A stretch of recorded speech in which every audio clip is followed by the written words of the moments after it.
Hey, what is up guys? So today we're going to be going over the best cards to pull from your booster packs or you should trade for in Secrets of Eternity. Now I know there are going to be a lot of great commons and rares out of the set, but I'm going to be talking more about the money cards, or essentially the cards that have higher trade or sell value. So these are the cards that you're going to be wanting to get out of the set. So anyways, let's kick it off with our first card, Tellarknight, Constellar Diamond. I also will kind of be briefly reading their effects, but anyways, when I first saw this card I was like 3 or more level 5 light monsters, forget about it. But basically it's kind of like a guide charger for a Tellarknight. You just slap it on to another one. You can also make it in other decks, but for the most part, Tellarknights are going to be the deck that I think can make the most use out of it. And basically, it poops on darks because it has a really good effect against dark decks. So while it has material, neither player can send cards from their deck to the graveyard, and any card that returns from the graveyard to the hand is banished instead. During either player's turn, when an opponent's dark monster activates its effect, you can detach one material, negate, and destroy it. So I think that is actually really awesome that it not only combats the darks, because Tellarknights haven't been really doing anything at the moment, and in addition to that, it can hurt other decks. Remember that it's not just to stop dark decks, because, you know, while it has material, neither player can send cards from their deck to the graveyard. So that is a very awesome effect, and it's a free monster essentially, because like main phase 2, you just throw up another Tellarknight XYZ monster. So I think that is a pretty good card. Next up, Caius the Mega Monarch, which is actually an ultra rare, because the rest of this Mega Monarchs, they had to be secret rare, and then like, okay, Caius, which is probably the best Mega Monarch in my opinion, came in ultra rare, which is good, I guess, for some of the people that just want to, you know, just obtain the card. But anyways, I think this is a pretty cool card. It has a relatively good effect. Basically, it can banish 2 cards as long as it was tributed summoned by a dark monster. And then in addition to that, if it activates its effect, it's target 1 card on the field, banish it, and if you do inflict 1,000 damage to your opponent, then if it was a dark monster, banish all cards with that name from the hand, main deck, and extra deck, and the graveyard of the player who controlled it. And then, like I said, it can banish 2 cards if it was a dark monster when you attributed bringing this guy out. So I think that's a pretty awesome effect, especially if you're playing against a guy that happens to open up with like 3 of the same card, and especially if like it's a Burning Abyss player and you hit like Skarm, or, you know, just hitting 3 copies of any card, and if they happen to, it's not like Burning Abyss very commonly goes set first turn Skarm. Sometimes, you know, if they just open up bad or something like that, that would be okay. But for the most part, they're probably just going to be like special Dante. But if you can get that scenario where you can get to banish, you know, 3 copies of it, and they, you know, draw 2, set 1, and then you're going to be good to go. And it just hurts a lot of different decks as well.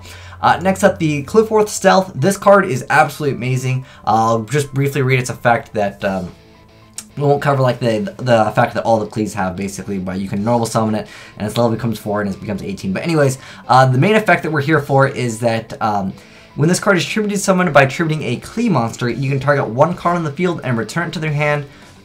Your opponent cannot activate any cards or effects in response to this card's this effect's activation. There's actually a blog article that Konami talked about, which is really cool because they basically show everyone the ruling that I had to argue with on some people, which was if Cliffworth Stealth is activating its effect and everything else, all your other Cliffworths are also activating their effects, your opponent can't activate anything in response to any of the effects as long as Cliffworth Stealth is the highest link in the chain, which means that if this card is, like, let's say Chain Link 3, and then you have like Helix, and then you have Carrier, you're getting all the effects of everything, and your opponent can't activate any responses to any of them. So that's why Cliffworth Stealth is like the card to have in Cliffworth. So I see this card holding its value relatively strong.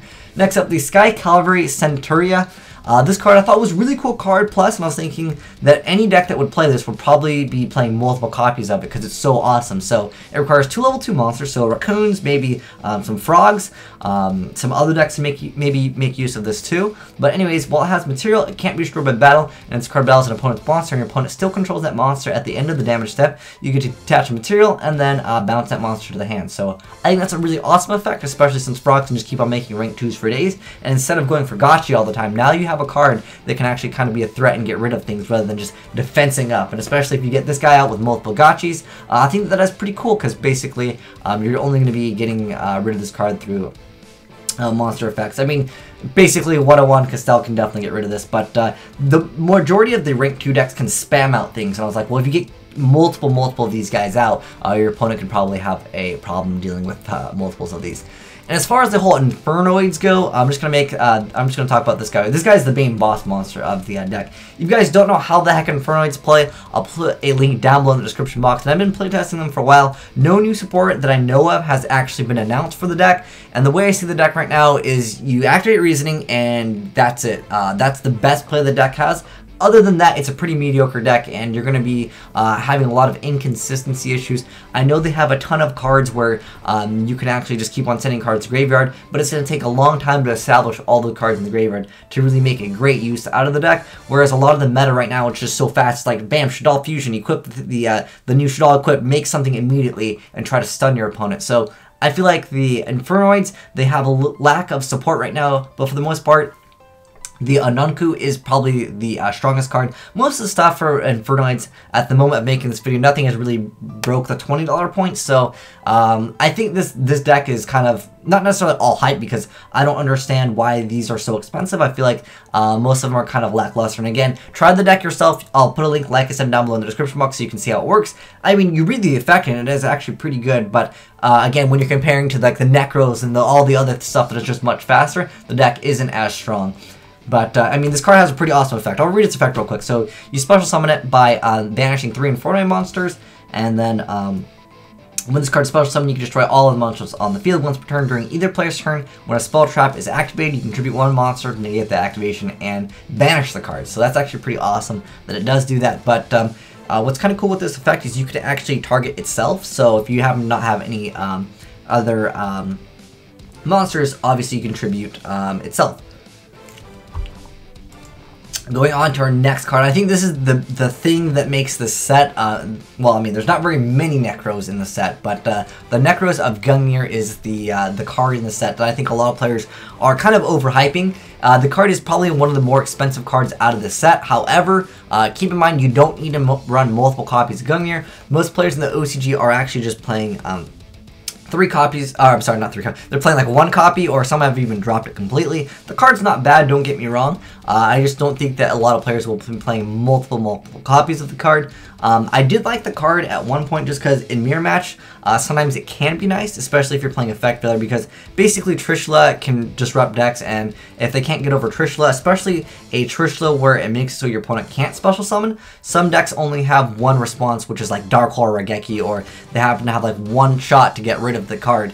And if you happen to, you know, Effect Failure that other card or activate the Gungnir, especially when they can't special summon, their deck's just completely fold. So I like this card for the utility of making it so you can stun your opponent even harder, because they can't rebuttal to a Trishula that has activated its effect, and in addition to that, your opponent cannot special summon. But Trishula is the main card that you're going to get out. This card's not bad, nonetheless. I just pretty much used it to protect Trishula anyways. And everything is technically kind of recyclable and searchable in the deck, so don't worry if you don't happen to have multiples of these. I think 1 can be sufficient in the deck. Next up, the Good and Evil and the Burning Abyss. It all really just kind of comes down to the effect of the Malacoda, which lets you basically search the Fire Lake. That's all it really comes down to. It's going to be interesting to see if people actually want to play these cards, but at the moment I've heard that a lot of other players, they just don't really care too much about this card, but I'd love to hear your thoughts on it. But I can briefly read well, actually this card also has the effect, but basically I'll read its secondary effect. It's except for the turn that you send it to the graveyard, you can banish it, and then you can send a Burning Abyss monster from your hand to the graveyard, and then you get to add a Burning Abyss card from your deck to your hand, and you can only use its effect once per turn. But nonetheless, that's its pretty much the main effect. Again, you can't use it during the same turn it was sent to the graveyard. Otherwise, it would be amazing. I mean, I'm not saying it's bad. It's just it's not as good as it could have been. But anyways. You ritual summon this with the Good and Evil, and then it can't be special summoned by other ways. Once per turn, during either player's turn, you can send 1 Burning Abyss monster from your hand to the graveyard, then target 1 face-up monster your opponent controls until the end phase. That target loses attack and defense equal to the one you sent to the graveyard, and if it's sent to the graveyard, you can target 1 card on the field and send it to the graveyard also. So I don't think it's like a bad effect, but because you're going to have to use this, you're going to have the ritual, like even though you don't really necessarily go minus, because all the Burning Abysses, well, most of them I should say, because not all of them have like free effects. Sometimes you might not want to go for that immediately, especially because, you know, some of the effects you need your opponent to have cards on board to bounce back or do your shenanigans with. So that's the way I see the card, but I'd love to hear your guys' thoughts on it. Next up, Soul Transition. I don't know why for the TCG this card is so expensive. Anyways, it's a normal trap card that says if you control no special summon monsters, tribute 1 face-up level 4 normal summon or set monster, draw 2 cards. You can only activate one of them per turn, and you cannot special summon monsters the turn you activate this card. And I was like, I was thinking like it could be good maybe if you were able to normal summon during your opponent's turn. I was like, well, maybe Monarchs can make use of this. But it had to be level 4, and I was like, oh man, why can't it be like level 4 or higher? Like, I just feel like it's lackluster. Maybe someone knows a combo that I don't know of. I don't know what deck could make really good use of this. I mean, anti-meta, you're tributing your monsters, draw 2 cards, your board is pretty much blank anyways, and especially since you can't special summon monsters the turn you activate this card. Obviously, you'd probably tribute it during your opponent's turn when they're like getting rid of your monster. But at that point, you're just kind of neutralizing yourself from preventing further damage, but it's still your blank is your monster board is more likely going to be blank if you have no special summon monsters and you normal summon one monster. I just don't see why this card at the moment of making this video is like a $40 card. I'm like, really? I don't see the use of it. But if I'm wrong, hey, definitely show me up, tell me Age Nice it works with this certain deck or something like this. Maybe I just don't know of it. Next up, the Monolith. This card dropped in price like crazy. At the moment of making this video, it's sitting at about 40 bucks. It was like 60 bucks, and I was like, well, I mean, the card is pretty good, but I'm not sure if the TCG really, wants to play this card, because I think it's amazing. But, I mean, pretty much most of the cleaves have, like, effect. Well, this is just basically a draw effect. It's a normal monster you can basically search off of Summoner's Art, so those aren't dead after you go for your scouts. So I was like, that's pretty good, and, let's go to its actual effect. Well, you can't special summon separate clean monsters. That applies to all the pendulums. But anyways, this effect can't be negated during the end phase. If you tribute summon this turn, you can draw a number of cards equal to the number of clean monsters you tributed for a tribute summons this turn. So more than likely, because most of the players in the TCG don't like to play towers. Personally, I think triple towers is where it's at, because with all the cleans you can run like basically 30 plus clean monsters. And then from there you run the upstarts and then the sacrifices. And basically, you're just going to be getting out killer all the time, and you gotta draw 3 cards. It's definitely a win harder card, but I see it just more as a card that you can just throw down for the Pendulum Scale. I do like the cat, and I also think that there are other pendulums. The cat is really what it comes down to, like where it has more utility, where this card, again, it's more of those win harder cards, which some people do enjoy. But I mean, if you happen to be able to go first and you can get your stuff out, you tribute for something, maybe a disc, you're kind of good to go, and you get that additional free draw, so it's not like there's a downside to it. And what I do like with this card a lot, though, is that when you're pendulum going for this card, it doesn't essentially lose anything, because a lot of the other, like we can go to like something like the Stealth over here, where if it's special summoned, where is it? It's normal summon without tributing, or special summon, it comes level 4 and then changes its attack, whereas that card over here, it doesn't change because it's normal. It doesn't have an effect. Well, it technically doesn't have an effect, although if it's in the pendulum zone, it has the free effect of drawing cards. Next up, a wild monster appears. I feel like this is a card that has a lot of game-breaking potential. If you guys saw in the live stream, with GP Hunter plus this card, the monster doesn't go back into the deck. So, the cards I can think of off my head, Venomanaga, we were talking about this the other day, actually. Basically, any monster that has a large amount of attack. I'm not sure if this was a glitch on DevPro, but the effect is, let me read this card real quick, because it's an insanely awesome card. So, your opponent controls a monster and you control no monsters, special summon from your hand one monster with an original level of 10 or lower that cannot be normal summoned or set, ignoring its summoning conditions. It is unaffected by the effects of your cards, except for its own effects. Also shuffle the card during your opponent's next end phase. For the rest of the turn, you cannot normal summon or special summon or set, and your opponent takes no damage. But you can bring in a card that is basically immune to everything. It says it's unaffected by effects of your cards except for its own. Although GB Hunter makes it so cards can't return, even though that's the effect of your own card, I guess. It just applies this like blanket effect, unless that's a glitch. But yeah, and like you can do with a lot of different things. Venomanaga, like I know Venomanaga says it's unaffected by any card, but it's still affected by this card itself, which is interesting. But another thing that I think is kind of dumb is you can't just summon.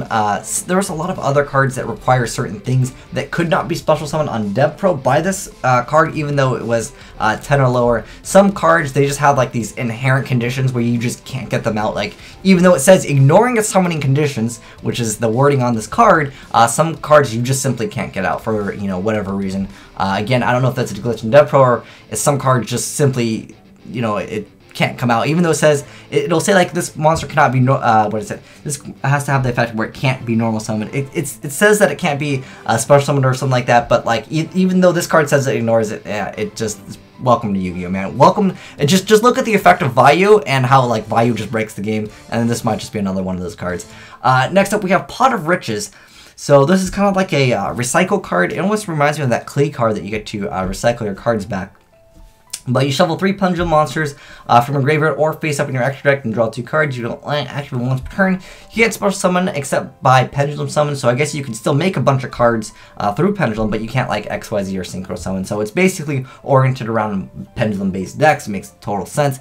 All the pot of cards, they always have some really insane effect, and they always have that ugly goblin-looking like jar or something like that. But pretty decent card. I think a lot of players will figure out eventually how to make use of this, because Pendulums are the new thing. They gotta make them like super good eventually, I feel like, and this card could definitely be a good card in addition to that.